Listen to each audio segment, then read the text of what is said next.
Hey guys, my name is Serena. Today I wanted to talk about the differences between Italian schools and American schools. I go to school in Italy and I have since I was 7 years old, and even though I went here in America for only 1 year, I am aware that there are a lot of differences between the two schools. I'm going to talk especially about high school and especially about my school. I do know that there are different schools with different schedules, different activities, so I'm gonna talk about my experience. Number 1, high school is 5 years and not 4 years. Number 2, there are different types of high schools. First, there are the licei. There are different types of licei. Of course, every liceo studies Italian, math, English, history. But there are different types of liceo that concentrates especially on some subjects.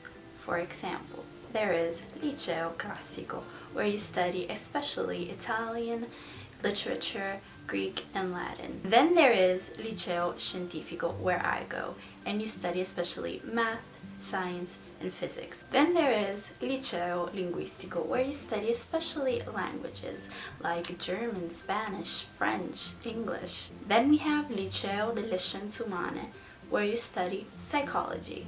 And lastly, we have Liceo Artistico, where you study especially history of art, sculpting, painting, drawing, and all those artistic stuff. Other than the licei, we have Istituto Tecnico, where you study especially economics, financial, and stuff like that. Then we have Professionale, where you study, for example, if you go to Alberghiero, you study to become a cook, or a flight attendant, or a waiter. You can go to school to become a hairdresser, a makeup artist. Usually people who go to these schools want to work right after high school. If you go to a liceo, you have to go to university.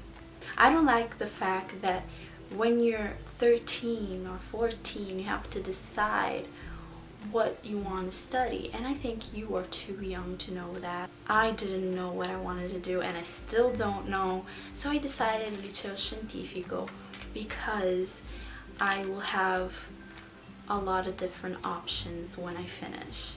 And because you are too young to decide, a lot of kids end up changing schools in their first or second year. Number 3, we have oral tests.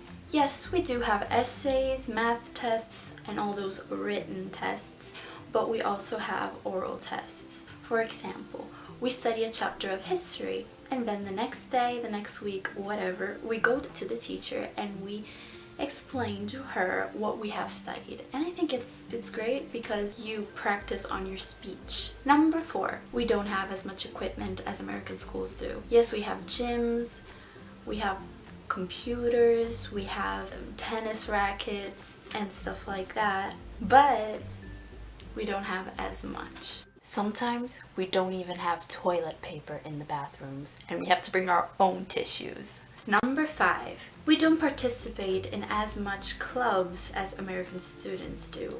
We don't play a lot of sports. In my school, we play volleyball and soccer, and that's it. And in the fall, we have like 1 week of photography or 1 week of music, and that's it. And I think that is not good because being part of a club can make you realize what are your hobbies, what you like to do.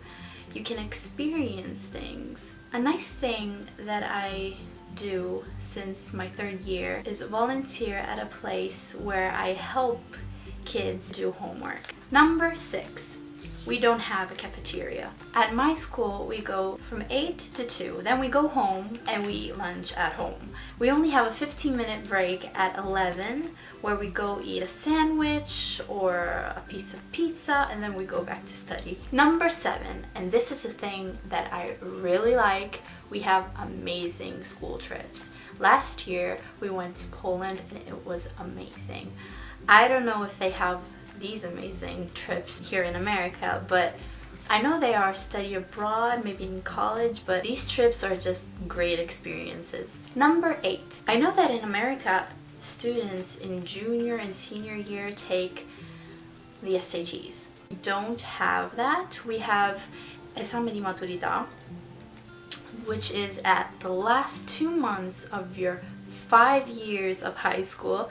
It's in June and July. I will be taking them this year. Number 9. When we first go to high school, we are assigned to a class of 20 or so people, and we stay with those people for all high school, all 5 years, unless of course they change schools or they lose a year.